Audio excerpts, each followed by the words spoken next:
Hi everyone, I'm Waz, and this is the ARPnMIDI multi-tool. What I've done is combine a ton of stuff that I had in different MIDI things into one thing, plus some fun stuff I always want around that a lot of things don't have. Here is the killer feature of this thing, USB host. You can add a hub to this, or plug your MIDI controller directly into this, and have this host it without a computer. You can use that hub and have a module and a keyboard both plugged into this guy without a computer, and have that keyboard control the module over USB without having to use old MIDI plugs, which also are present. We've got TRS MIDI in and out. Those will be in a better place in the production version.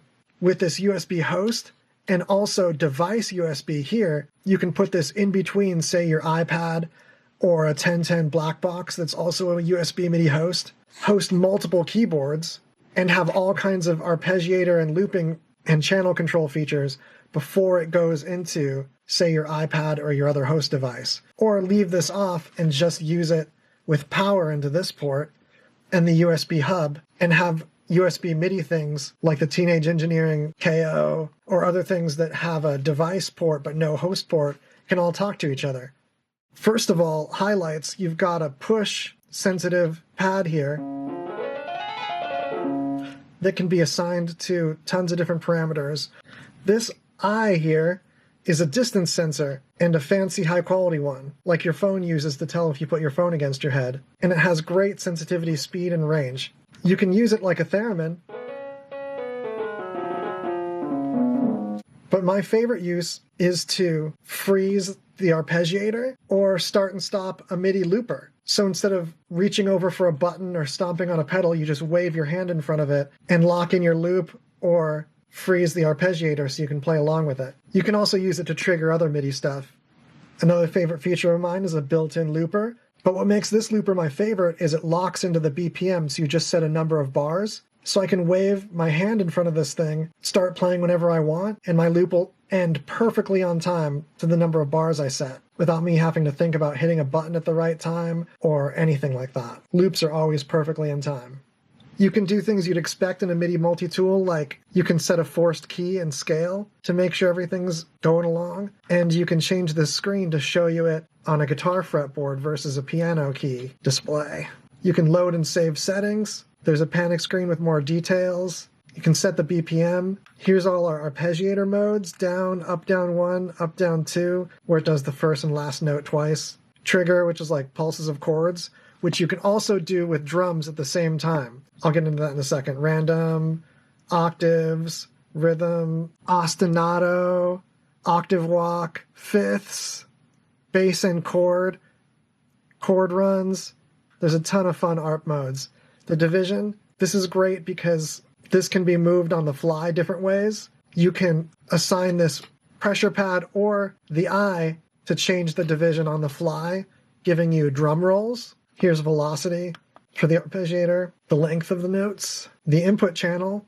This is where you get into MIDI routing. This is the ARP MIDI input channel. This is the ARP output channel. It has some special modes like this 1+10 that lets you play drum pads on channel 10 and have them pulse and roll for you for perfect trap hat rolls, while you're also having the arpeggiator going on at the same time. This will grab the lowest note in the chord you're arpeggiating and send that out of this channel, and drop it an octave too to give you an automatic bass line. And then this is a through channel, because sometimes when I'm hitting a chord for an arpeggiator, I want that chord to ring as a chord in one of the instruments also. So this lets that happen. This round robin special feature is really rad. You can have it add channels to the arpeggiator output channel. It's going to send one note to channel 1, the next note to channel 2, the next note to channel 3, and the next note to channel 4, and then come back around to channel 1. So if you have 4 monophonic synths, you can play them polyphonically, or just have each note as you're playing come out with a different sound, which is rad. And this goes all the way up to 16 channels you can round robin. You can round robin all of them. The div notes menu is really exciting because this lets you control drum rolls with a note. Whether it's a drum pad or one of the notes on the keyboard, you can make it change the division to make the drums speed up or slow down. Say you've got trap hi-hats in 1/8 time and you want them to roll in 1/16. You can assign a note that switches the division up to 1/16 so everything speeds up when you push that note, or slows down to do triplets. It's super easy. You just pick a division and hit a note and it'll learn it. This is another heavy feature. You can map CCs or knobs on your MIDI controller to do different things inside of this thing. Change the arp, change the division, change the velocity, the length. So your arpeggiator can get different intensities going as you're turning knobs. These can also be assigned to the pressure pad and the eye. You can even change channels with the knobs, which makes live changes very powerful. You can make a knob change the key and the scale. You can even make a knob load different presets, which changes the whole setup. Here you can make the CCs coming in on the input channel, control all three of the outputs, the through, the bass output, or just make them route to a certain other channel, just the CCs. Here's a special legato mode. This makes any channel act like a classic monophonic synth channel, where if you hold more than one note, it keeps the last one, and you can hop between notes by holding one down and tapping another note, which a lot of samplers lose the note when you do that, where this keeps that note and makes it legato like a true analog synth, even if it's just a sampler. You can think about it as turn a sampler into an analog synth as far as how the keyboard feels. You can see I'm using that in the bass channel for obvious reasons. And then remotes. This hand-wired prototype has a wireless remote foot pedal situation. That's still getting finalized, but the production one will work with a plugged-in foot pedal or wireless foot pedal. And that can be given channels and do notes or other things with the foot pedals. And then the screensaver, which is procedurally generated to save this nice OLED display. The channel for the sensors. The mode we can set the eye and the push pad to. Some of the terms for these things are still getting finalized. And it has great sensitivity, speed, and range.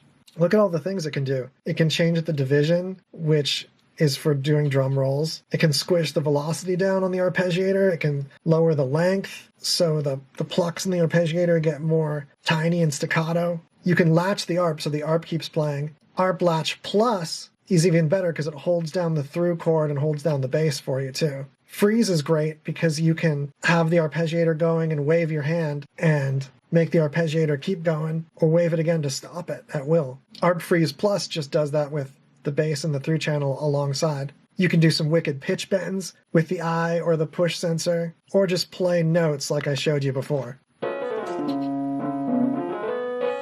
Same thing with the push sensor. You can see it's very sensitive. Now let's look at the inside of it real quick.